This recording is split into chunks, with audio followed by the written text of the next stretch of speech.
Shall we start by talking about all things Arsenal? Yes. Right. I hope we're going to get this in the right place because the pieces of audio are all over the place. I think we're going to start by talking about Leandro Trossard. You caught up with him, is that right? I did. That was following the draw against Chelsea. You asked him about their hopes for the season. We always have the belief that we can challenge. We have a great squad. Like I said, the Premier League, every game is hard. Every game is not just a walkover. And we have to bear that in mind as well. And we have to remind us that as well. It's weird, isn't it, with Arsenal, because they're unbeaten so far this season. Haven't played well, and yet they're up there. But you go, I'm not really impressed with Arsenal. Why is that, do you think? I think Oh, there you go. I think the new signings are still bedding in. I think they've got problems at the top end of the pitch. Obviously, Gabriel Jesus. I'm still surprised that they spent all that money on Kai Havertz and didn't go out and sign a number 9. I think if they don't win the league this year, I think they've got a terrific opportunity. That could be their Achilles heel. It'll be interesting to see what he does tomorrow. Will it be Havertz as that false 9? I'd probably advocate moving Martinelli up front and maybe playing Trossard, who obviously has made a real impact off the bench. So I think that maybe is holding them back a little bit. But their record against newly promoted teams, last 36 games against sides promoted to the Premier League, 31 victories and 5 draws. Sheffield United have got no chance.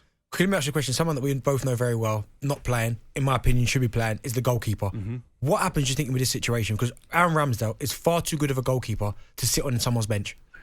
I agree. And I think he's going to have a big decision to take in January because there's a European Championships at the end of the season. I think if he's not playing, will Gareth Southgate pick him? And he certainly wouldn't be the number 1. He probably won't be the number 1 anyway. But if I was Aaron Ramsdale, I think I'd have knocked on Mikel Arteta's door by now, because you look at the performances of David Raya. I was at Chelsea last week. I think he was at fault for the Mudryk goal. He almost gifted one to Cole Palmer. He had another brain freeze in the Champions League in midweek. When he punched the ball and it went... Arteta said that he would pick on form. But if I'm Aaron Ramsdale, I'm knocking the door and saying, well, in what way are you picking your goalkeeper on form? And of course, this is against his former club.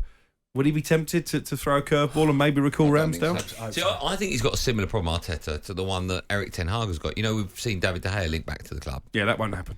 It won't happen. Okay. Was it ever close to happening? Don't believe so. No, it's a load of nonsense, was it? Okay, Yeah, but then he hasn't got that problem at all then. Yeah, but what I was going to say was, my point was going to be, Cookie, is that you've convinced the board to let you spend £50 million on a player, in this case Onana, right? You can't then bring another goalkeeper in the case we're talking about that you said it's not going to happen, David De Gea, and all of a sudden David De Gea hits a bit of form, and then you're going to be, I'm going to have to play him now, he deserves a run. And I think exactly the same with Arteta. If he brings Ramsdale back, it's like, why have you brought this goalkeeper in on loan? What's the point of that? I don't really understand. I don't understand the signing anyway. I think he's made a rod for his own back. Yeah, I totally agree. But I don't understand. He obviously doesn't fancy Ramsdale, right? You're not going to bring in a goalkeeper on loan and start playing him if you fancied your number 1. I think the goalkeeping coach there has been pushing for a while, hasn't he? He was at Brentford before. He's a fellow Spaniard. I think he's been pushing the case for Raya. But I just think it was an unnecessary signing. If you look at their summer business, don't think they needed to sign Kai Havertz, and I don't think they needed to sign a new goalkeeper. No, agreed. No. talkSPORT Drive with Andy Goldstein.